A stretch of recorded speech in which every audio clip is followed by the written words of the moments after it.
라디오 땡땡 기도입니다. 오늘 날마다 죽기로 큐티 본문은 사무엘하 2장 1절에서 11절 말씀입니다. 사무엘하 2장 1절에서 11절 말씀의 제목은 다윗이 유다의 왕이 되다. 아말렉 소년이 사울을 죽이고 사울에 대한 죽음의 정보를 가지고 온 그 아말렉 소년의 왕권 수요에 대한 것을 거부했던 다윗은 사건이 잠잠해진 후에 시글락을 떠나 유다 땅으로 돌아가고자 합니다. 먼저 그는 하나님께 모든 걸 여쭈어보므로 하나님과의 관계를 공고히 합니다. 1절 말씀, 그 후에 다시 여호와께 여쭈아뢰되 내가 유다 한 성읍으로 올라가리이까? 여호와께서 이르시되 올라가라. 다시 아뢰되 어디로 가리이까? 이르시되 헤브론으로 갈지니라. 삶에서 중요한 것은 때를 분별하는 지혜입니다. 모든 일에는 때가 있기 마련입니다.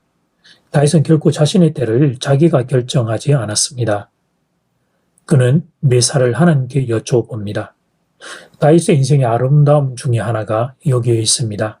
다윗은 항상 하나님을 의식합니다. 하나님의 존전에서 살고자 노력합니다. 골리앗 앞에 났을 때도 하나님의 이름이 모욕당하는 것 때문에 그랬습니다. 사울을 살려주었던 것도 하나님의 기름 부으심을 존중하는 마음 때문이었습니다. 하나님이 언제나 다윗 눈앞에 있었던 거죠.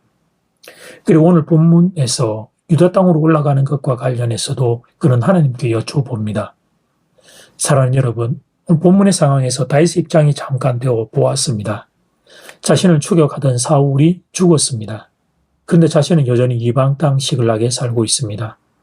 그러니 하루빨리 고향 땅으로 올라갈 일이었습니다. 사울이 죽고 사라졌는데 이방 땅에서 나그네 생활을 계속할 이유 없었습니다. 다윗이 자기의 고향 유다 땅 올라간다고 해서 누가 뭐라고 할 사람이 그때 누가 있겠습니까? 그렇게 보면 당연해 보이는 이 일인데 그럼에도 다윗은 하나님께 여쭤봅니다. 하나님, 제가 이젠 유다 성읍으로 올라가고 싶습니다. 그런데 그래도 되는지 하나님이 허락하시는지 여쭤봅니다. 그렇게 하나님께 질문을 합니다. 하나님이 올라가도 된다 허락하시자 다시는 한 번 더 여쭙습니다. 하나님, 그러면 유다의 성읍 중에 어디로 가면 좋겠습니까? 이 다윗은 마치 하나님 앞에 어린아이와 같습니다. 여러분, 그 유다의 성읍 중에 자기의 가족들과 지인들이 있는 곳으로 우리 같으면 그냥 갈 것 같은데 그런데도 하나님께 여쭤봅니다. 자기가 아는 것이 있음에도 자기가 원하는 것이 있음에도 마치 아무것도 모르는 것처럼 나는 원함이 하나님이심이라는 것처럼 행동을 합니다. 그러니 하나님 보시기에 다윗이 얼마나 예뻐 보였을까요? 그렇게 이제 유다의 땅 헤브론 올라간 다윗이 먼저 했던 일은 사울 장사진이었던 사람들을 찾아 그들이 길르앗 야베스 사람들이었는데 그들을 선대한 것이었습니다. 5절 말씀, 다윗이 길르앗 야베스 사람들에게 전령들을 보내 그들에게 이르되 너희가 너희 주 사울에게 이처럼 은혜를 베풀어 그를 장사했으니 여호와께 복을 받을지어다. 다윗 자기 자신을 위한 일이 아니고 사울 장사진인 이들을 선대합니다. 우리가 생각하기에는 다윗의 편을 들어주지 않았던 일들을 색출하거나 찾아내거나 어떤 그런 작업들을 할 것 같은데 오히려 사울을 장사지내었던 이들을 선대합니다. 다윗의 마음의 크기를 보게 되는 대목입니다.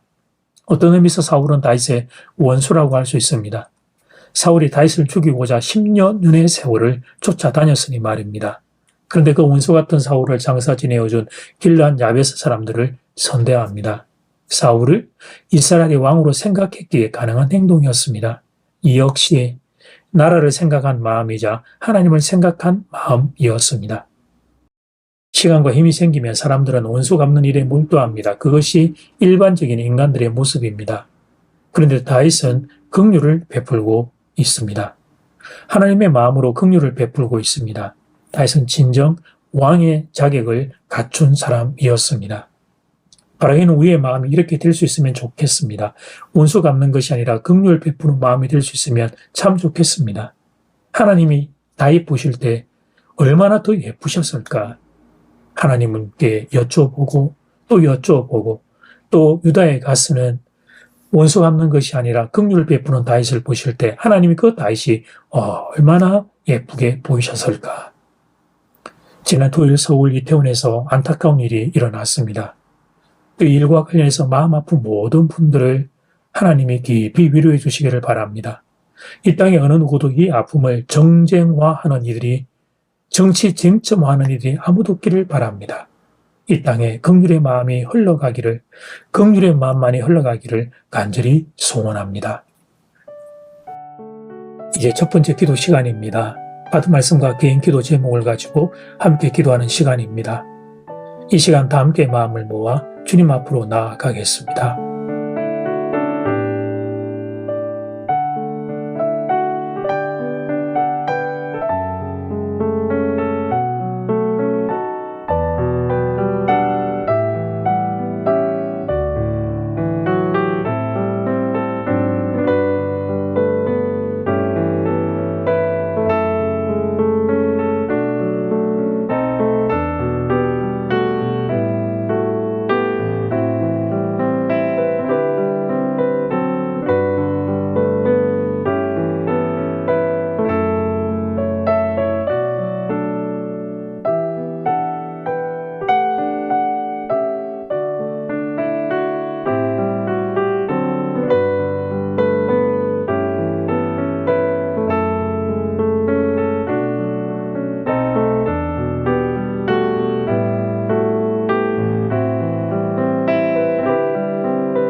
이제 두 번째 기도 시간입니다.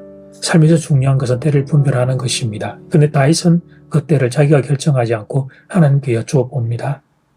다윗의 인생의 아름다움과 위대함이 여기에 있습니다. 하나님을 의식하고 하나님의 존전에서 살고자 노력했습니다. 그렇게 하나님께 이 참 귀했던 다윗이 또 유다를 올라가자 그가 먼저 했던 것은 사울을 장사 지내었던 길르앗 야베스 사람들을 선대합니다. 긍휼을 베푸는 마음을 다시 보여줍니다. 이 땅에도 그런 하나님의 긍휼이 그 어느 때보다 필요한 이 시간을 우리가 맞이하고 있습니다. 서울 이태원에서 안타까운 일들을 경험한 모든 분들을 하나님이 위로해 주시고 이 땅에는 하나님의 긍휼의 마음만이 흘러가기를 간절히 소원합니다. 이 시간 다 함께 마음을 모아 기도드리겠습니다.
예수님 다윗의 아름다움을 배웁니다. 하나님을 의식하고 하나님을 존중하고 하나님께 여쭤보는, 그리고 긍휼 베푸며 살아가는 인생들 되기를 우리 모두가 소원합니다. 이 땅을 불쌍히 여기시고 그 지난 토요일에 아픔 당한 모든 분들의 마음들을 하나님 만져주시고 위로해 주시고, 하나님 이 땅에는 긍휼의 마음들이 하나님 흘러갈 수 있도록 함께하여 주시옵소서. 예수님 이름으로 기도드립니다. 아멘. 이제는 각자 개인적으로 기도하시면 되겠습니다. 평안한 밤 되십시오.